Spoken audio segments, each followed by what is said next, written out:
भाई आप Rajiv Gandhi hawkers union के अध्यक्ष हैं, क्या बताना चाहेंगे आप, क्या पूरा मामला हुआ था? देखिए कैसा है ना, यहाँ पे इफ्तारी थी, रखी हुई थी चौकी में, हम चौकी में इफ्तारी किए, उसके बाद हम यहाँ पे सीधा घर पे चले गए। वहाँ पे नमाज़ नहीं पढ़ रहा था, मैंने जाकर नमाज़ पढ़ा। उसके बाद वहाँ से मैं नमाज़ पढ़ रहा था, उतने कितने फ़ोन आने लगे कि पूरा रास्ता जाम है, रिक्शा वाले रिक्शा आंदोलन किए हुए। तो मैंने बोला भाई अपने उससे क्या करने का है, वो प्रशासन समझेगी। फिर बोले भाई आप अपने पास आके लोग मंच पे ना अपने को गाली दे के जा रहे। रफ़ीक कामगार आए थे और अपने मंच पे गाली देके गए नीचे से। किसने बोला? ये सामने बैठी खड़ी है, इसके सामने, इसके सामने मैंने मयूर भाई को आवाज दिया।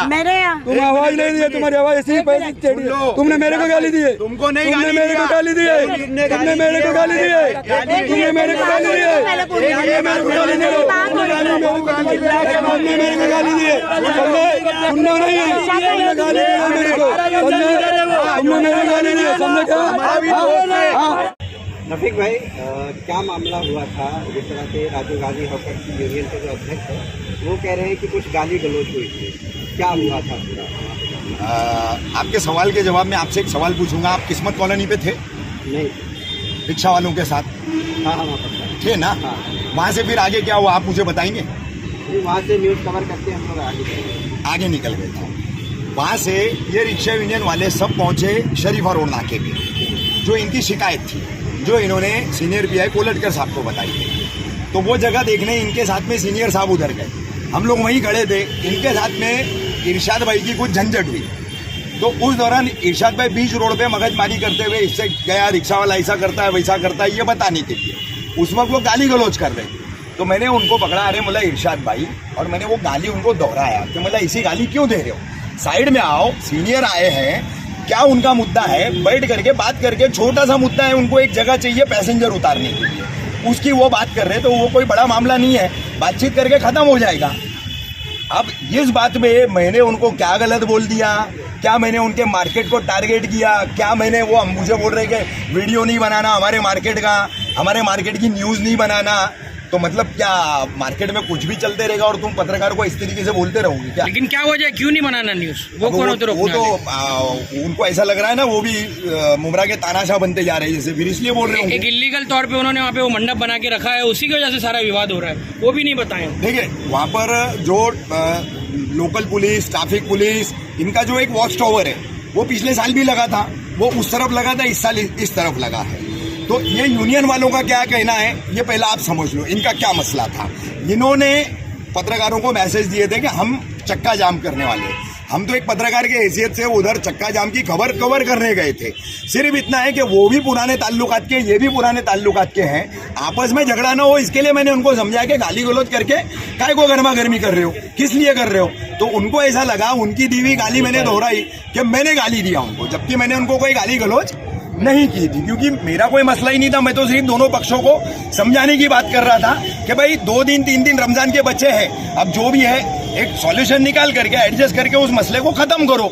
अब उन्होंने गलत फहमी में आकर के उधर गाली गलौज करना, हाथ पांव तोड़ने की धमकी देना, इन लोगों को भी हम लोगों को भी, और फिर आकर के उल्टा यहाँ पर कंप्लेंट करना, इस तरीके का काम किया। बाकी और कोई मामला नहीं था। हाँ हमने भी कराया ना, मैंने भी कराया हूँ, मैंने भी अपनी कंप्लेंट दिया हूँ। 504, 506 के तहत मेरी भी शिकायत उनके खिलाफ दर्ज हुई है। और मुझे ज़्यादा बोलने की ज़रूरत नहीं है, आप सभी मकामी पत्रकार हो यहाँ के, क्या वहाँ की सच्चाई है, क्या है मामला, सब आप लोग जानते हो। क्या मैं उसके बोलूँ वापस से और फिर उस पर बातें करूँ? मैं फिर मनपा की भी कोताही है उधर, है साफ तौर पर है, साफ तौर पर है। जैसे देखो अभी आप चले जाओगे तो अमृत नगर से ले करके तो कौसा कब्रिस्तान तक, पाकिजा टावर, और उसके बाद कौसा कब्रिस्तान का जो चलने का ऊपर का रास्ता है, वो जो वहां पर भी अभी धंधे लगने लग गए। अगर आधे से ज्यादा रोड के ऊपर गरीब के पेट के नाम पर रास्ता कब्जा हो जाएगा तो शहर का आदमी चलेगा कहाँ से? एम्बुलेंस, हाँ एम्बुलेंस फंसेगी, कोई बड़ा बुजुर्ग है, हाँ कोई भी मसला हो सकता है। तो एक पीला पट्टा जो दिया गया है उस बैरिकेड में हॉकर को रहना चाहिए। अब सबको पता है कि सीजनल धंधे वाले आते हैं, उनको कौन बुलाता है, कौन लगवाता है, कौन पैसे लेता है, सब लोगों को ये खुला सच पता है सबको। अब मेरा सिर्फ मामला ये था कि इनके और उनके बीच में वहाँ झंझट होने जा रहा था, तो मैंने उनको समझाने की कोशिश किया, अलग करके छोड़ा है। हाँ, और वो उसको गलत फहमी में ले लिए, जबकि मेरा उनका कोई झगड़ा था ही नहीं। मैंने सिर्फ उनके यूनियन के पदाधिकारी जो टावर में मयूर सारंग बैठे थे क्या, और वो नूरी करके है, हाँ, तो मैंने बोला आप जिम्मेदार लोग बैठे हो और आपके सामने ये इस तरीके से अगर मंडप आपके टावर की आड़ में धंधे लगेंगे तो फिर इनकी तो शिकायत जायज है ना। फिर ये क्या गलत बोल रहे हैं आप? पीछे छपड़ियां भी लगाए हो, उसके आगे धंधे की 2-2 लाइन और लगाओगे तो, और फिर पार्किंग लगेगी तो फिर रिक्शा वाला रिक्शा रोकेगा कहाँ, पैसेंजर उतारेगा कहाँ? देखिए, सभी रिक्शा वाले खराब नहीं है और सभी रिक्शा वाले भी अच्छे नहीं है, दोनों तरह के लोग हैं उसमें। बगैर लाइसेंस बैच चलने वाले, बगैर वैलिड गाड़ी को, स्क्रैप गाड़ियों को लेकर चलने वाले, यहाँ कितने सैकड़ों की तादाद में रिक्शा वाले हैं। अब ये लोग उनके भी खिलाफ बोलते हैं, प्रशासन कार्रवाई नहीं करता, तो लगता है ऐसा कि ये खामखा भौंक रहे, खामखा चिल्ला रहे, बस ये एक पिक्चर क्रिएट होती है, होता जाता कुछ नहीं है, हुआ होता है। क्योंकि जब तक प्रशासन सख्ती से इस पर काम नहीं करेगा तब तक ये मसला हर रमजान में पैदा होता रहेगा। ये रिक्शा यूनियन और हॉकर्स यूनियन में क्या मसला हुआ था जो विवाद चौकी तक पहुंचा?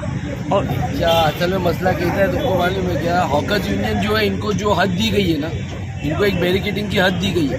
इसके बाहर उन्होंने शरीफा रोड के ऊपर कम से कम नहीं बोल के भी 9 फुट का मंडप बना दिया, और वो मंडप ऐसी जगह पॉइंट पे बनाया कि उसके आगे का जो पूरा पट्टा है ना, वो पूरे पट्टे के ऊपर जो इनके अभी इनके धंधे वाले कि कोई और धंधे वाले हमको नहीं मगर उधर धंधे लगे। वो इतनी बड़ी जगह है कि उधर 2 रिक्शा साइड में दब के पैसेंजर उतार भी सकती है और चढ़ा भी सकती है।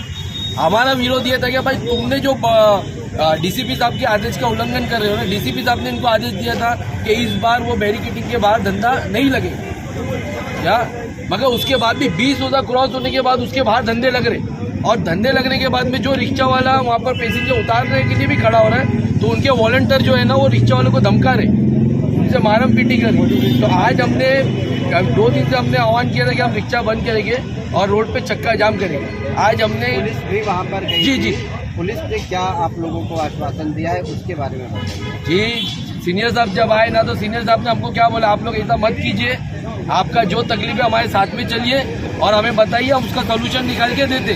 तो हमने जब वो मंडप के पास लेके गए तो उधर पे धमकी दी जा रही है कि अगर ऐसा करोगे तो हाथ तोड़ देंगे, पैर तोड़ देंगे, रिक्शा वाला का। मारपीट की शुरुआत किसने की? धमकी दी गई सब थे, सीनियर साहब भी थे, सीनियर साहब के सामने ही हमारी धमकियां दे दी जा रही थी। आपने भी कंप्लेन किया है? जी, मैंने भी कंप्लेंट किया हूँ, राजीव गांधी हॉकर्स यूनियन के अध्यक्ष के खिलाफ किया हूँ।